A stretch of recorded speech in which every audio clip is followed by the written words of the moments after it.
This is a $300 car radio. And this is a $30 car radio. Today we're going to find out which one's actually better. Now they both promise touchscreens, they both claim Bluetooth, and they both sell they'll modernize your 25-year-old Toyota.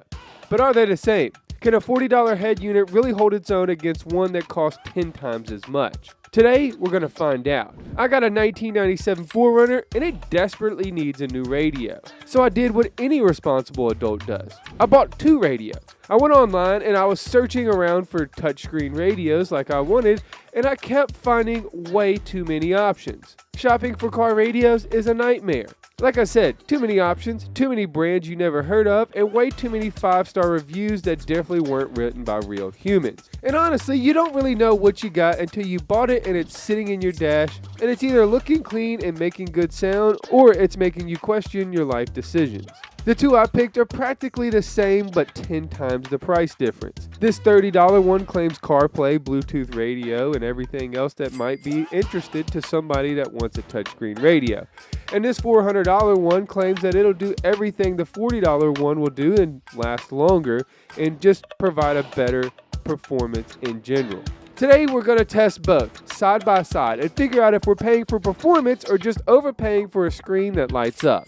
First up, we got to get them unboxed.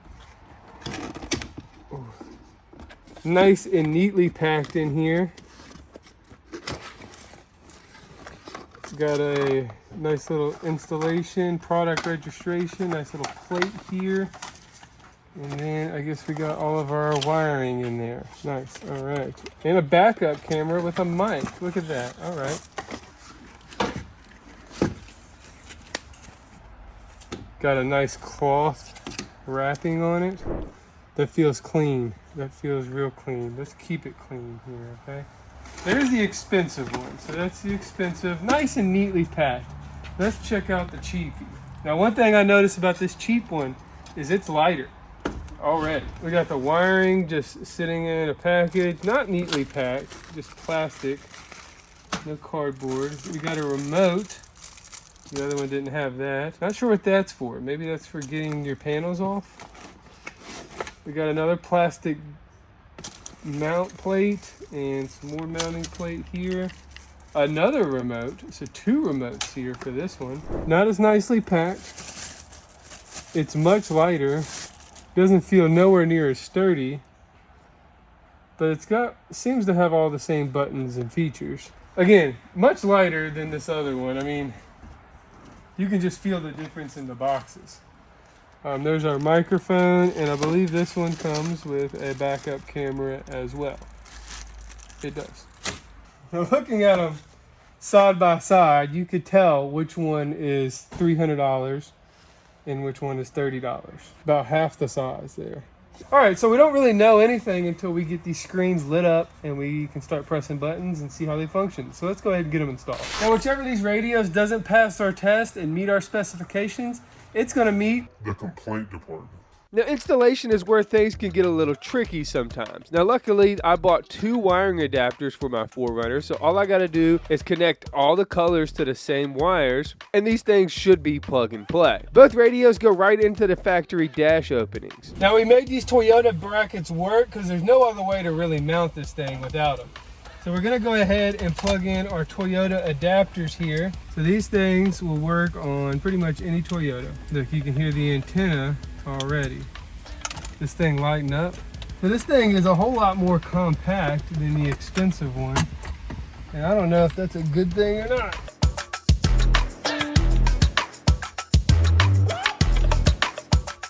All right, moment of truth here.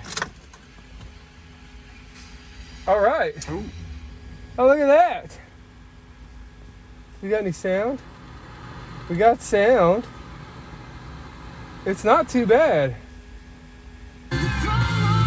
I mean, it's not, you know, the best. Let's see if we can link up Bluetooth.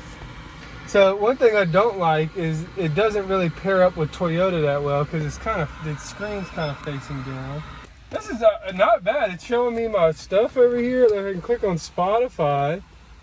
And I got Elmo up here. Don't worry about that. But for a $30 radio, I mean, come on, this isn't bad. We're gonna get in trouble. Let's see how the bass sounds in this. The dash is digi, the schedule busy. She gon' go crazy, they knowin' the truth, I'ma come from the pavement. My subs are not working. Let me take a look at that. The image quality is actually pretty good. We got a nice little GPS system here that works nicely. You know, the only thing that I will say, the CarPlay actually works pretty decent, is the touchscreen feels like, I mean, I don't know, like a 1990s MP3 player or something like that. Hey, I mean, for $30, guys, I mean, that's not bad. I mean, the music quality isn't terrible. We're going to play a different song because I feel like I'm going to get copyright violated. It's not bad. I mean, it's not the best, but it's not bad. Give me 1 second. I'm going to see if I can get the subs working. All right, so we started up with the cheap radio in here. You can see the cheap display, and then we're going to automatically connect to Apple CarPlay, which I do kind of like because it's Bluetooth. Now the display looks really great, and then this is a Apple CarPlay display, so really this is the actual display. When you get into it, I do like the radio knob. It has the USB and aux cord, all that stuff, but the display feels really old. It's a little laggy in some spots. The radio works pretty good, but if we go back to CarPlay, see, it's a little laggy. Overall, it's not too bad. Now, the sound quality, we found out the hard way on that. The sound quality is not bad, but you'll turn the music off and it'll just play bass with your subs if you turn it up too loud. The music's off. It's just throwing bass. Let me unplug it and see if it does it. Yeah, so that's the radio putting that out. Other than that, it's not an overall bad display. Let's see how it would look if we went ahead and put this back in. So it doesn't look too bad in there. It doesn't exactly fit, and it kind of sits back in there in the bottom. It doesn't really come out. And the knob is too far against that. So it's not an easy install. It's not the most clean install either. You can kind of tell that from the limited mounting points on the sides of the radio. The touchscreen's a little laggy. You can adjust your stuff here. The sound quality is guesswork at best, because if you have subs, it may just play bass the entire time. So that's the cheap radio, okay? It's $30. You get what you pay for, I guess. I mean, it's not terrible, but it does function and it does play music. So it's basic. I mean, hey, if you need a touchscreen radio and you're down and, you know, you're tired of dealing with an old Pioneer radio, kind of like this old box, I guess this is practical enough. But will it beat a $300 radio? That's the real question. And let's find that out right now. So I will tell you something. We're removing this old radio, and this thing is warm just from a little bit of use. That's pretty crazy. I would not expect the radio to be that warm. I don't know why it would get that hot that quick. But I would say it's probably 80 to 90 degrees in there.